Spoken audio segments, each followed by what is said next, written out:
पूर्ण बिंदु। अच्छा ये पता है ये सब 9th क्लास में थ्योरम है। 9th क्लास में ये क्या है सब थ्योरम, ये सब थ्योरम है। आपको बस हम महत्वपूर्ण बिंदु समझ कर इसको हम एक बार याद दिला रहे हैं। इसकी कहीं जरूरत होगी तो आपको समझ में आ जाना चाहिए चीज़ें कि रिलेशन कैसे, ताकि हम लिखें तो उसको आप याद रहिए कि सर ये कहाँ से लिखती है। तो एक एक पॉइंट को समझते हैं। पहले देखिए क्या कर रहा है, एक वृत्त की समान जीवाएं केंद्र पर समान कोण बनाती है। अगर जीवाएं बराबर हो तो वह केंद्र पर कैसा कोण बनाएंगे? अच्छा कल हम उसके पहले वाला वीडियो हम डिस्कस भी किए थे कि अगर जो 12 वाला रहेगा, जो 12 वाला जीवा रहेगा उसके द्वारा जो केंद्र पर बनेगा तो वह क्या कोण बनेगा? 12। जो छोटा वाला जीवा रहता है वो केंद्र पर कैसा कोण बनाता है? छोटा। तब जब दोनों बराबर होगा तब केंद्र पर कैसा कोण बनेगा? स्वाभाविक सी बात है। अब जैसे देख लीजिए, एक ये वृत्त हो गया और ये एक केंद्र है, एक जीवा हम ले लिए वाला, इतना ही लंबाई का एक और जीवा ले लिए, ठीक है। अब इस जीवा से हम केंद्र पर कोण बना दिए, ये वाला कोण बना। फिर इस बराबर जीवा से एक और कोण बना दिए, वाला बना। अब ये पूछेगा कि ये दोनों कोण क्या है? ये दोनों कोण क्या है? समझना है ना। तो एक वृत्त में अगर समान जीवाएं हैं तो वो केंद्र पर कैसा कोण बनाएंगे? अच्छा कोण कहेगा कि नहीं सर इस तरह जीवा मत लीजिए, आप ऐसा जीवा ले लीजिए, एक बराबर ऐसे जीवा ले लिए, एक जीवा ऐसे बराबर ले लिए। अब इसके द्वारा भी हम केंद्र पर क्या कर रहे हैं? तभी ये दोनों कोण क्या होगा? तो अगर एक वृत्त में दो जीवाएं समान है तो उनके द्वारा केंद्र पर कोण भी कैसा बनेगा?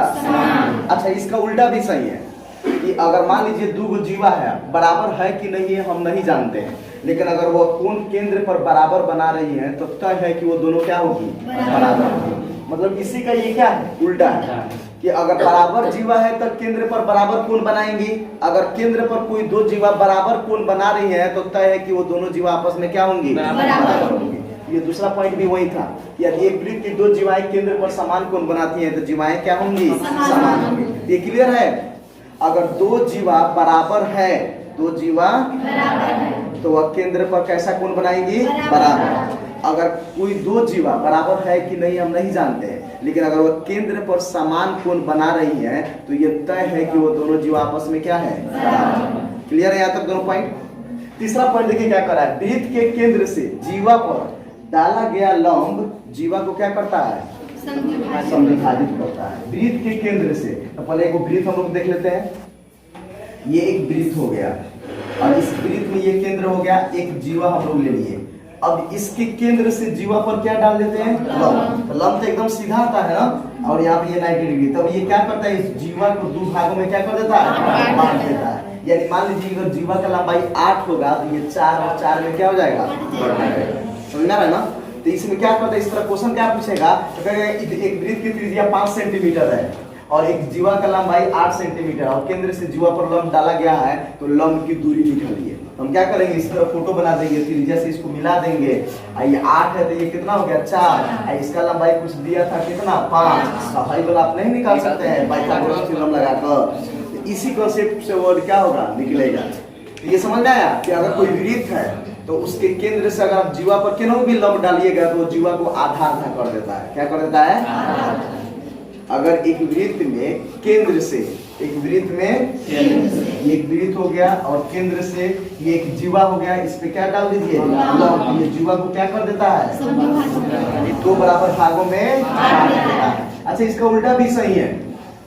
कह रहा है कि मान लीजिए कि वो केंद्र पर जीवा पर लंब नहीं है, केंद्र से जीवा पर एक रेखा खींच दिया, एक रेखाखंड खींच दिया। अब कह दिया कि जीवा की ये दोनों मध्य बिंदु है। ये जीवा का क्या है? दोनों मध्य। अब यहाँ पर देखिए एक जीवा हो गया ये, अब इसी का मध्य बिंदु हम ले लेते हैं, बीच वाला, ठीक है। तो मध्य बिंदु ले लिए। अब इसके मध्य बिंदु से हम केंद्र को क्या कर देते हैं? मिला देते हैं। इसके मध्य बिंदु से और केंद्र को मिला देते हैं। वही बात ये कह रहा है कि यहाँ पे वृत्त के केंद्र और जीवा के मध्य बिंदु को क्या कर दीजिए? तब तय है कि ये जो ये होगा ना, ये जीवा पर क्या होगा? लंब। क्या होगा? क्योंकि उल्टा उसका हम बोल रहे हैं। पहला हम बोले ये थे कि अगर कोई वृत्त है और उसके केंद्र से अगर हम जीवा पर लंब डालते हैं तो वो जीवा को क्या कर देता है? अब हम क्या कह रहे हैं, तो अगर कोई एक वृत्त है, एक केंद्र है और एक जीवा है, तो जीवा का बीच वाला बिंदु ले लेते हैं, मध्य बिंदु, और उसके मध्य बिंदु से केंद्र को क्या कर देते हैं? मिला देते हैं। तो जो हम वो मिलाए हैं ये रेखा, तो ये जो रेखा हुआ वो तय है कि जीवा पर क्या है? क्लियर समझा रहा ना। पहला इसका क्या था कि अगर केंद्र से जीवा पर लंब डालिएगा ना, केंद्र से जीवा पर, तो वो जीवा को क्या कर देगा, भागों में। अब क्या कहना है अगला पॉइंट में कि अगर मान लीजिए कि वृत्त है, वो जीवा ले लीजिए और जीवा के एकदम बीच में कोई पॉइंट ले लीजिए और उस पॉइंट को केंद्र से मिला दीजिए। तो जब मिलाइएगा ना तो वह जो रेखा होगा वो जीवा पर क्या होगा, यानी दोनों उल्टा है, समझ रहा है ना। अब आते हैं अगला पॉइंट में, देखते हैं। ठीक है, अब आगे है कि एक ही वृत्त खंड के कोण बराबर होते हैं। ये बहुत इंपॉर्टेंट पॉइंट है। एक ही वृत्त खंड के कोण क्या होते हैं, बराबर होते हैं। तो चलिए वो पहले हम वृत्त बना लिए। अब वृत्त खंड कैसे बनता है आपको पता है, कैसे बनता है, एक चाप और एक जीवा, एक चाप और एक जीवा। मान लीजिए एक ये जीवा एक चाप हो गया, ये जीवा और ये चाप। अब इसके द्वारा एक ही वृत्त खंड में, तो इसमें दो वृत्त खंड हो गया, एगो ई वाला वृत्त खंड और एगो ई वाला वृत्त खंड, दो होगा। तो कह रहा है इस टॉपिक में कि एक ही वृत्त खंड में कोण होना चाहिए। कहाँ होना चाहिए, तो देखिए यहाँ से बनाते हैं। एक तो ये कोण हो गया, इसी वृत्त खंड में एक और केनहू कोण बनाइएगा। देखिए वो कोण बना दिए, तो यह दोनों कोण आपस में क्या होगा, यानी एक ही वृत्त खंड में बने दोनों कोण आपस में क्या होते हैं, एक ही वृत्त खंड में। अब हाँ कहीं पर भी बना सकते हैं आप। अब जैसे इधर हम बनाना चाहें तो एक हो गया, तो यह दोनों कोण अब क्या हो जाएगा। लेकिन अगर कोई कहे कि यह कोण और यह कोण बराबर हो जाएगा, तब नहीं होगा, क्योंकि दोनों अलग अलग वृत्त खंड में ना हो गया। कब बराबर होगा, जब एक ही वृत्त खंड में रहेगा। तो अब जैसे ही आप वृत्त खंड चाप जीवा के द्वारा बनाइएगा तो दो भाग में वो बटेगा, वो बड़ा वाला हुआ चाहे छोटा हुआ चाहे बराबर होगा, तो दो खंड बटेगा। तो एक ही खंड में दोनों कोण होना चाहिए। तो अभी वो दोनों कोण आपस में क्या होगा, ये क्लियर है कि एक ही वृत्त खंड के कोण आपस में क्या होते हैं, बराबर होते हैं। तो एक ही वृत्त खंड में होना चाहिए। और वृत्त खंड कैसा बनता है ये आप जानते हैं, वृत्त खंड एक चाप, ये एक चाप हो गया और ये जीवा। अब एक वृत्त खंड ये वाला हो गया, एक वृत्त खंड, तो इसमें भी दोनों जो कोण बनेगा इसके द्वारा तो वो भी आपस में बराबर होगा। इसमें भी दो बनेगा तो वो भी, जैसे देखिए एगो ये वाला बना दिए, फिर एक तो ये बना, तो यह दोनों कोण आपस में क्या हो गया, बराबर हो गया, क्योंकि एक ही वृत्त खंड के कोण है। क्लियर है पॉइंट। अब आगे देखिए, अब कह रहा है कि अर्धवृत्त का कोण समकोण होता है। इसमें बहुत कंफ्यूजन होता है। कंफ्यूजन क्या होता है कि अर्धवृत्त का कोण क्या होता है, समकोण होता है। अच्छा ये एक वृत्त है, ध्यान से देखिएगा, एक वृत्त है। ये वृत्त का क्या है, केंद्र पर कितना डिग्री का कोण बनता है टोटल, 160 ना बनता है। अच्छा इसका आधा कर देंगे, ये केंद्र पर कितना डिग्री का कोण बना है, 180। तो कितना इसी को समझ लेता है कि अर्धवृत्त का मतलब ये अर्धवृत्त का हो गया तो 180 डिग्री, समझा रहा है, क्योंकि अर्धवृत्त ना हो गया जी। यहाँ सब देखोगे कौन वृत्त हो गया, अर्धवृत्त। तो अर्धवृत्त के केंद्र पर ना बन रहा 180 डिग्री, यहाँ किस पे कह रहा है, अर्धवृत्त का कोण, यानी इस पे कोण बनाइए। यह जो कोण बनेगा वो कितना डिग्री होगा, 90 डिग्री। अर्धवृत्त का कोण क्या होता है, समकोण होता है, तो वो 90 डिग्री बनेगा। समझ में आ रहा है ना, ये क्लियर करिएगा। अच्छा अगर एक वृत्त का हम चौथाई भाग कर दे तो केंद्र पर कितना डिग्री का कोण बनेगा, 90 डिग्री का, क्योंकि 360 होता है, उसका 4 भाग करेंगे तो कितना आ जाएगा, 90 डिग्री आ जाएगा। तो अर्धवृत्त का कोण समकोण होता है, समझ आ गया। परिधि पर का कोण क्या होता है, समकोण होता है। अब अगला पॉइंट देखिए क्या कह रहा है, चक्रीय चतुर्भुज। चक्रीय चतुर्भुज का मतलब होता है कि वैसा चतुर्भुज जिसका चारों शीर्ष से होकर वृत्त क्या करती है, जाती है, चाहे जिसका चारों शीर्ष वृत्त पर ही होती है। जैसे एक वृत्त हो गया, अब देखिए इसको हम कह देंगे कौन, चतुर्भुज। क्या कह देंगे, अब चक्रीय चतुर्भुज का सम्मुख कोणों का योग कितना डिग्री होता है, 180। जैसे ABCD हो गया ना, तो इसको और इसको जोड़िएगा ना तो 180। सम्मुख का मतलब सामने, तो सम्मुख कोणों का योग 180 डिग्री होता है। किसके, चक्रीय चतुर्भुज। अगर इसमें से एक को डाउन किया, स्पर्श उसमें वृत्त पर नहीं है, तो उसको हम चक्रीय चतुर्भुज नहीं कहेंगे, और उसके सम्मुख कोणों का योग 180 डिग्री होगा, उसका कोई गारंटी नहीं। ये समझ में आ गया दोनों पॉइंट। अब आता है अगला, 3 असंरेख बिंदुओं से एक और केवल एक वृत्त खींचा जाता है। सबसे पॉइंट आता है कि असंरेख क्या है। तो असंरेख का मतलब होता है कि एक रेखा में नहीं होना चाहिए, अलग रेखा में होना चाहिए। तो एक रेखा में जैसे यहाँ भी एक रेखा में हो गया ना, इसको हम कहेंगे संरेख। इसको क्या कहेंगे, संरेख। लेकिन असंरेख कब होगा, देखिए एक तो यहाँ, एक तो यहाँ, एक तो यहाँ, ये क्या कहलाएगा, असंरेख। इसको हम क्या कहेंगे? असंरेख। तो कह रहा है कि असंरेख अगर 3 गो बिंदु है ना तो उससे आप कौ गो वृत्त खींच सकते हैं? एक गो, केवल एक वृत्त ही से आप क्या कर सकते हैं? खींच सकते हैं। देखिए वो खींच दिए ना। अब सवाल ये उठता है कि अगर संरेख रहे तीनों तो कौ गो वृत्त खींच सकते हैं? एक भी नहीं खींच सकते हैं। कितना कहेंगे सर खींच तो सकते हैं? विपरीत है। ठीक है सर और खींच सकते हैं? ये कैसे विपरीत है? तीन असंरेख बिंदु रहेगा तो केवल हम एक वृत्त खींच सकते हैं, असंरेख रहेगा तो हम एक विपरीत। तो फिर क्वेश्चन उठता है कि एक बिंदु से हम कितना वृत्त खींच सकते हैं? अगर एक बिंदु हम आपको दे दें और उससे बोले कि आप वृत्त खींच कर दिखाइए तो अनगिनत वृत्त खींच सकते हैं। जैसे देखिए एक वृत्त, दो गो, तीन गो, फिर इधर से भी जितना वृत्त चाहे उतना वृत्त क्या कर सकते हैं? एक वृत्त से हम, एक बिंदु से हम अनगिनत वृत्त क्या कर सकते हैं? अब सवाल उठेगा कि दो बिंदु से कौ वृत्त खींच सकते हैं? दो बिंदु से कैसे कितना खींच सकते हैं? दो बिंदु से भी हम अनगिनत वृत्त क्या कर सकते हैं? खींच सकते हैं। खींचते हैं? एक हो गया, दो हो गया,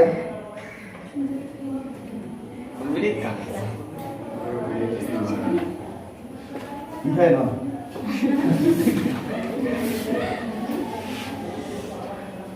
मतलब जितना वृत्त चाहे उतना वृत्त क्या कर सकते हैं?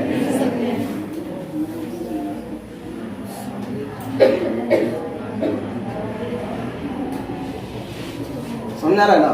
तो दो बिंदु से भी हम अनगिनत वृत्त क्या निकल कर है? एक बिंदु से हम अनगिनत वृत्त खींच सकते हैं, दो बिंदु से भी अनगिनत, तीन असंरेख बिंदु से एक वृत्त खींच सकते हैं, केवल वन। ठीक है? और तीसरा की तीन संरेख बिंदु से हम एक भी वृत्त नहीं खींच सकते। ये सब ऑब्जेक्टिव में काम आएगा, ध्यान दीजिएगा। अगला वो समझ गए ना? अब आते दो वृत्त सर्वांगसम होंगे यदि और केवल यदि उनकी त्रिज्याएं क्या होनी चाहिए? तो सर्वांगसम का मतलब समझते हैं ना? एक दूसरे को पूरी तरह से क्या कर देगा। तो एक त्रिज्या वाला ये रहे कि ये कब ढकेगा, दूसरा ये दोनों एकदम इसी लाइन पर बनेगा तब ना। इसी लाइन पर कब बनेगा? जब ये समान दूरी से रहेगा उसका भी बराबर तब ना। तो दो वृत्त सर्वांगसम होंगे जब उनकी त्रिज्याएं समान होंगी। अब अगला आते हैं, कह रहा है कि यह वृत्त की समान जीवाएं केंद्र से समदूरी को उस दिन भी हम लोग डिस्कस किए थे, जो फर्स्ट क्लास किए थे तो उसमें डिस्कस किए थे कि एक वृत्त है, मान लीजिए हम आपसे पूछे भी थे कि एक केंद्र है और यहाँ पर वो जीवा ले ली, तो जैसे ही ऊपर जाएंगे वो बड़ा होते जाएगा। लेकिन ये जितना दूरी पर यहाँ पर है उतना ही दूरी पर एक वृत्त जीवा और खींच देते हैं। तो क्या यह दोनों जीवा आपस में बराबर होगा कि नहीं होगा?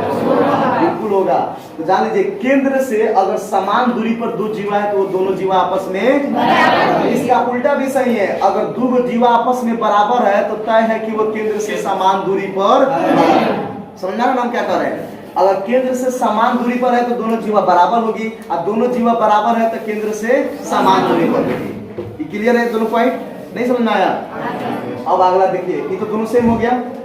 अब किसी चाप द्वारा केंद्र पर बनाया गया कोण उसी चाप द्वारा परिधि पर बनाए गए कोण का दुगुना होता है। ये भी बहुत ज्यादा यूज होता है। जैसे एक वृत्त हो गया और ये चाप हम लोग ले लिए, ये हमारा क्या है? केंद्र। ये वाला चाप है। अब इस चाप से हम कहाँ पे कोण बना रहे हैं? केंद्र। जैसे मान लीजिए ना, ये हम मिटा देते हैं, जीवा हटाइए देते हैं, यहाँ ए और ये क्या हो गया बी, यहाँ पर ओ, यहाँ पर ये केंद्र पर कोण बना। अब करा इसी चाप के द्वारा परिधि पर क्या कीजिए? कोण बनाइए। चलिए इस चाप के द्वारा परिधि पर क्या करते हैं? तो यहाँ जो कोण बना इसका या तो आधा कहिए, आधा तो इसका ये क्या होगा? समझना है हम क्या कहें?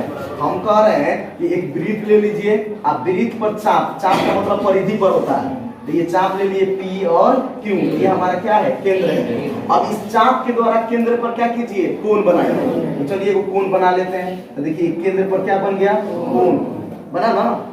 फिर कह रहा है कि इसी चाप द्वारा परिधि पर कोण बनाइए, तो परिधि पर भी कोण बना दिए। अब यहाँ पर भी ये कोण बना। तो इन दोनों कोण में क्या रिश्ता है? इन दोनों कोण में यह रिश्ता है कि इसका यह दुगुना होता है। अगर कभी कभी ये दे देता है, ये पूछता है तो इसका आधा कर देंगे। क्या कर देंगे? ये थ्योरम क्लियर हुआ आपका? हो गया ना? अब देखिए अब सवाल क्या उठता है, एक टॉपिक और देखते हैं इसी में। कह देगा कि दो वृत्त एक दूसरे को मैक्सिमम कितनी जगहों पे काट सकते हैं? जैसे देखिए, जैसे ये है ना, एगो वृत्त बना दिए, एगो ये वृत्त बना दिए, ठीक है। फिर देखिए एक और ये वृत्त बना दिए, एक ये वृत्त बना दिए, ठीक है। एक ये वृत्त बना दिए और एक ये वृत्त बना दिए, ये टच हो गया।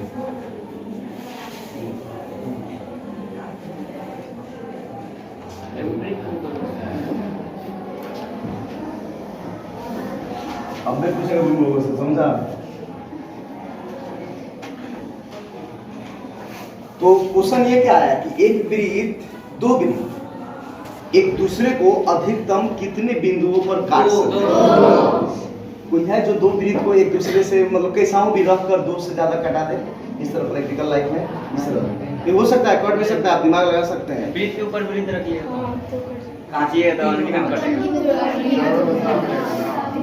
तो वो तो सर्वांगसम हो गया, उससे कंसेप्ट अलग गया। कटान बिंदु प्रतिच्छेदित की बात हो रही है ना। देखिए क्यों नहीं होगा, क्योंकि अभी तो हम लोग देखे हैं कि दो वृत्त, एक वृत्त को कभी एक तीन असंरेख बिंदुओं से कौ वृत्त खींच सकते हैं? कौ खींच सकते हैं? तो जब ये तीन जगह कटेगा तो इसे तो दो को वृत्त ना खींचा जाएगा, तो ये वो बात हमारा क्या हो जाएगा? गलत हो जाएगा। तो वो बात का गलत है नहीं, तो जब वो गलत नहीं है तो दो वृत्त को हम जब भी कटाएंगे एक दूसरे से तो मैक्सिमम कितने जगह पर काट सकता है? दो जगह पर काट सकता है। ये क्लियर है कि दो वृत्त एक दूसरे को अधिकतम दो बिंदुओं पर क्या कर सकते हैं? काट सकते हैं। समझा रहे ना? ये हो गया, रन दीजिए।